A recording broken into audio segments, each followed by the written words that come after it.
and to part 2 of building the vicarage.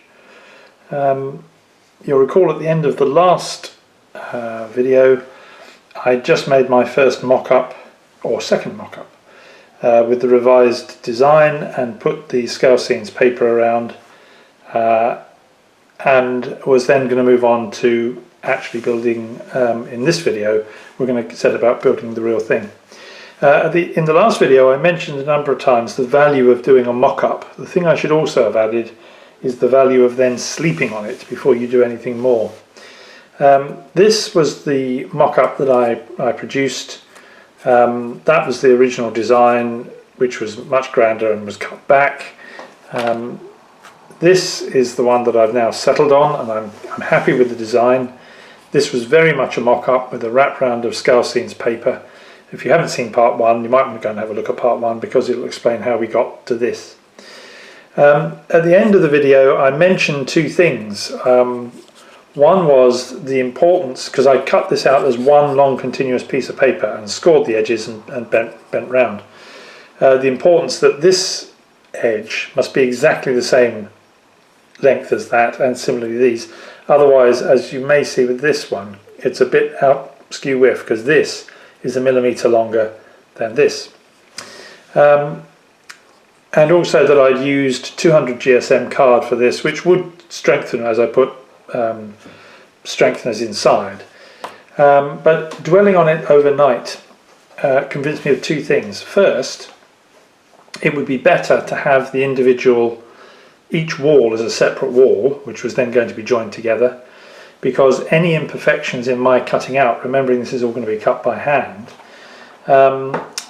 can be adjusted then more easily if you've got 4 separate bits than if you've got one continuous piece. Because of cumulative error, a little bit out here, a little bit out there can end up, by the time you get to the end, with a very odd outcome.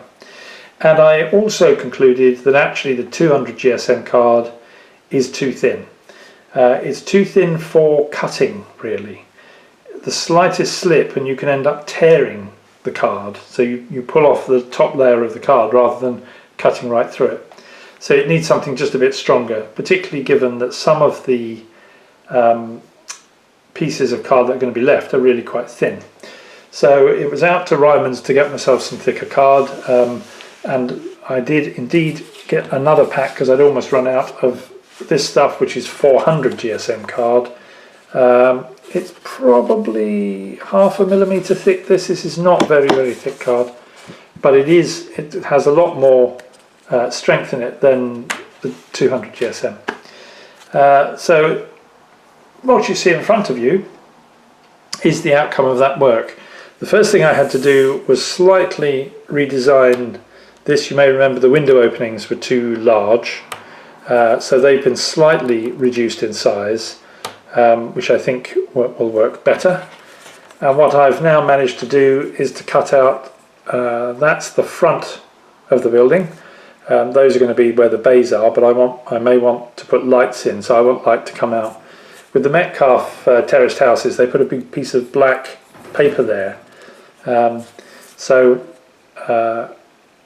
that's the front, that's the back, fairly straightforward. And then I've also cut out the two sides.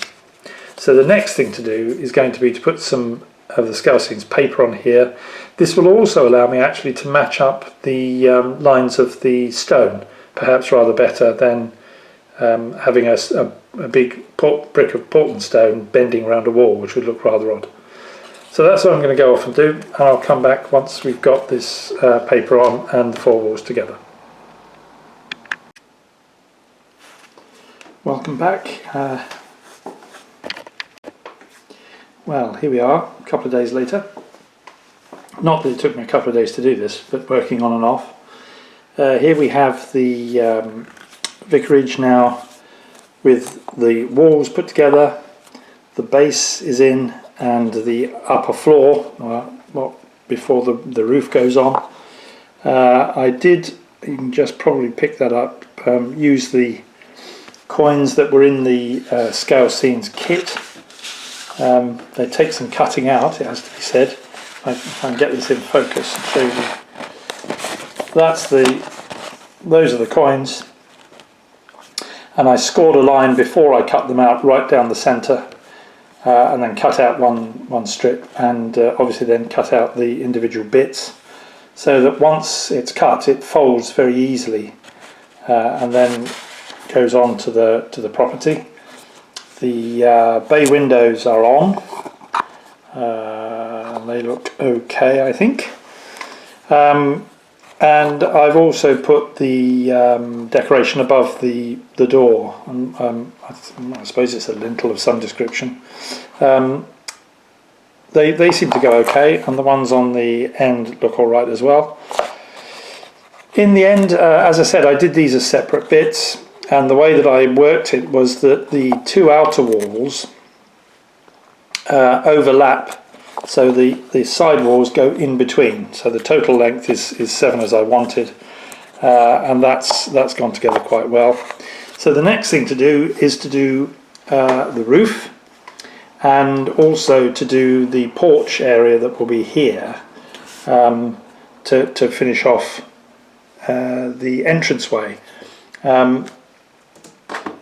So the roof, I think what I'm going to do with the roof, you'll recall from part 1 that I realised that I'd originally had a normal pitched roof, gable roof, but because this is all Portland stone, the chimney breasts would be made of brick. They'd be built up on top. So that's how I'm going to do that. So I'm going to put a mansard roof on this building. So there'll be tiles up to here, and again on this side. Across the top, I'm just going to have a sort of flat surface, possibly trying to put a hatch in, because that will give access if you need to get up to look to the roof or to the chimney breasts or pots. So the next thing will be to fashion those pieces, and I've found from Model Railway Scenery, I don't know if this will pick it up. Oh yes, it's not doing too bad. A rather nice old looking style tiles, because I want this building, and nothing wrong with Metcalfe kits, and they've taught me a lot of the techniques here are borrowed from Metcalfe kits, but I don't want it to just keep using Metcalfe papers, so this one will be rather different in that respect. So the next thing for me is to get on and do the roof, and also to work out the only tricky bit.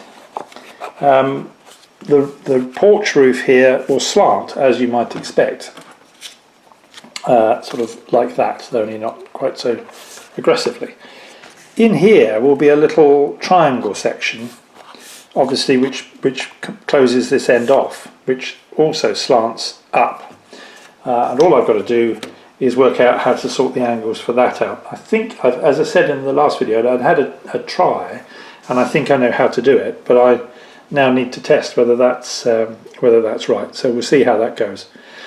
So what I'll do now is get on and make the roof and the porch roof, and we'll see where that goes. One thing I mentioned immediately before this section was the possibility of putting lights in this. I've decided against putting lights in the house, partly because it's on the section which is going to be lifted off from time to time, and I don't want too many wires there that could catch.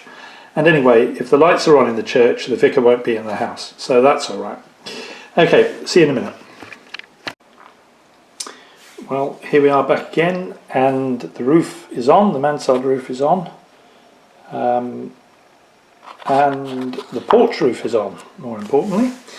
I've put some downpipes on front and back.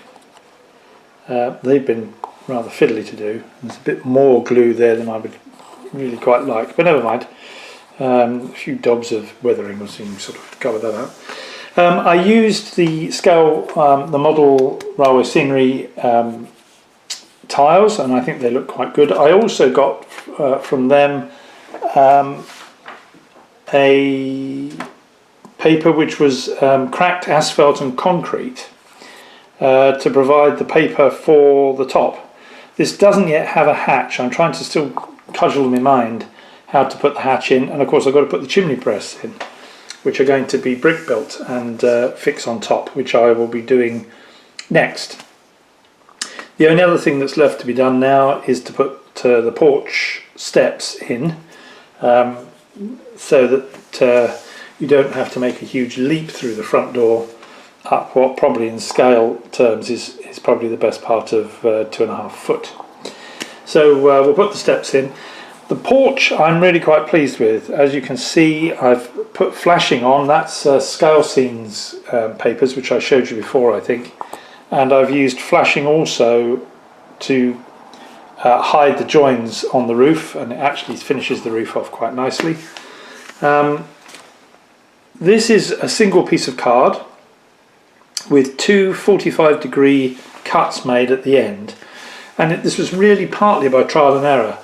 As you make the cuts and then bend the card round, and as you change the pitch of the roof, there will be a point at which the pitch of the roof is just right for these to make a 90-degree angle here. If you put the pitch, if you push these in too far, you push the pitch of the roof up too high, and it doesn't square off. So it was fairly straightforward to do. So I cut the card first of all with the 45-degree scores in them to make them bend, and then I attached the Scalescenes paper. I've been using mount board fixative, which is working quite well, and that still gave enough with the paper to be able to bend it round, and then fitted the porch on. And the flashing, there is actually no joins of paper underneath, but actually the flashing helps accentuate the bends and the corners, so that you can see where the porch sits on. But I'm quite pleased with the porch. I think, as you can see from there, it looks the business. So I'm quite pleased with that. So the last thing to do is to do the chimneys, and I will be using the fairly simple thing. The only thing I've got to settle in my mind is what colour bricks I'm going to use, and then pretty much make them up as the Metcalfe kits are made up, I think, with some very thick 2 or 3 pieces of very thick card. I've got some of the stuff from Metcalfe kits which I'll probably use. So I'll put the chimneys together and roll those damn chimney pots so that they can go on top, and then I'll come back and we should have pretty much a finished vicarage. So I'll see you in a moment.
Well, I hope you enjoyed that short snatch of Left Bank 2 by the Novel Tones, a tune that for many of us of my age, and indeed some later, is synonymous with Vision On. But it seemed to be just the right thing to do to show you the finished vicarage in all its glory. Just a few things to say really here. I mean, what you see in front of you really is the whole design journey, from the first image that I saw which I wanted to build, to the very first mock-up which proved that this was too big a building, really in proportion to the church and other things, from which I then got the proportions when I shrank it down to give me this first mock-up, which taught me a lot about the construction and about the viability of the card that I was using and size of windows, and indeed whether to make it as 4 separate walls which you then stick together. That then allowed me to build this kit, which, as you can, it's a really robust little thing.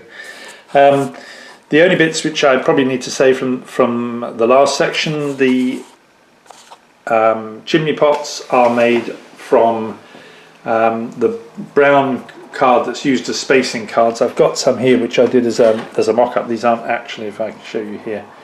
You can see that grey card, and it really is 3 bits inside. That gives me the thickness. The brick is a model railway scenery blue bond brick, I think, with some. The chimney pots are indeed Metcalfe chimney pots.